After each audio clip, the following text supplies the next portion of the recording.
Namaste, dear friends, Charlie here, founder of Indiv Yoga, and today I'm going to show you the simple steps to be able to get into crane or crow pose, Bakasana. So this pose is actually a lot easier than people think it is, and I've had a lot of clients and a lot of students on my 200-hour teacher training course that think that they'll never be able to do this pose, and actually within a few minutes they're getting to a variation of it at least.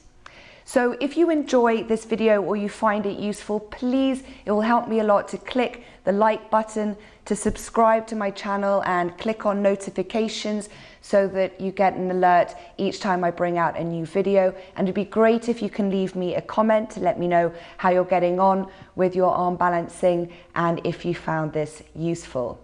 So first things first, do not do this practice straight after eating. I made the mistake of doing it after lunch years ago, and I got the most awful cramp in my abs. It felt like one of my muscles was literally about to pop out of my skin. Second of all, you want to have a bit of strength in the shoulders, wrists, and in the core muscles. This is a really great pose for building up the strength in the core and the upper body. But you do need to have a little bit of basic strength there to begin with. However, this pose really is more about balance than it is strength.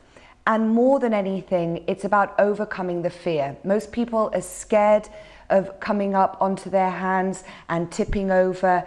So it's really about getting over the fear. We're going to take it step by step, and it's more about the shift in the weight distribution and the balance as opposed to strength.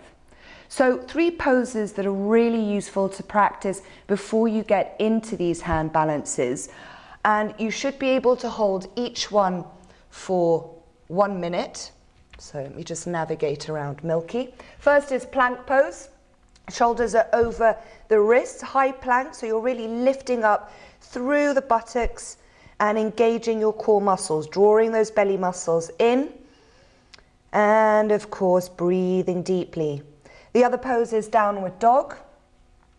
So you want to be able to hold this one for at least a minute, pushing back through the arms so that you're really building up that strength, remembering to rotate the elbows outwards, not inwards, so the shoulders curl, rolling them out. And the last one is Dolphin, which is the same as downward dog, but you're going to have your elbows and forearms on the mat, and you're going to come up and you're going to work that pose for 1 minute as well. So now that we've established that, let's get started. So you can have a couple of pillows to begin with at the front of your mat to practice this. And the first stage is grounding the hands in front of you and pressing the inner knees to the upper arms, not on the elbows, because you don't want to destabilize those joints. You want it to be into the upper arms. So let's do this from the side. We're going to ground the hands in line with the shoulders, about a foot's worth in front, and we're going to press those knees into the upper arms and really find that contact. Find yourself a point ahead of you. You don't want to be looking down in between the hands when you're doing this. You want to be about 50 centimeters ahead, finding a point to focus on. And then we're just going to rock. We're going to keep that connection between the knees and the arms, nice, stable, flat hands. And we're just going to come forwards onto our tiptoes and roll back onto the balls of the feet. And just practice that weight distribution, taking yourself forwards and back. And then you can come up onto the tiptoes and you can raise one foot and place it down. You can try with the other foot.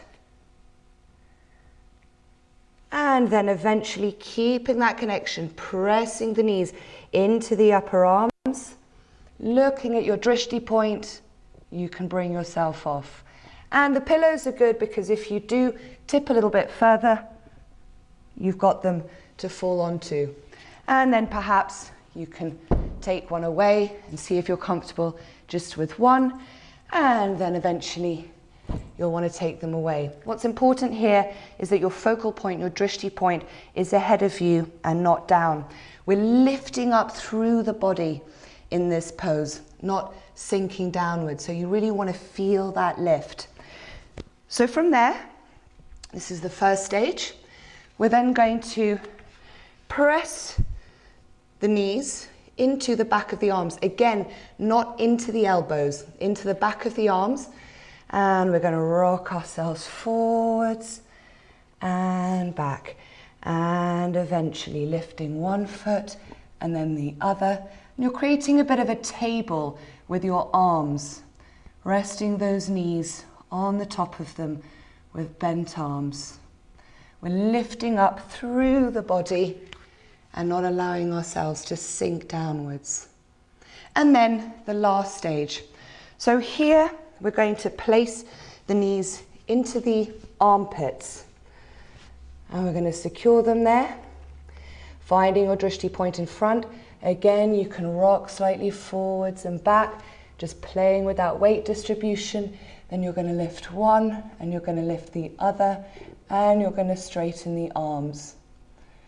And this is coming into what's now considered crane pose, with the arms straight, as opposed to the bent variation. And for each one, obviously, you can be using the cushions in front of you, and then slowly taking them away. So let's just go through that one more time.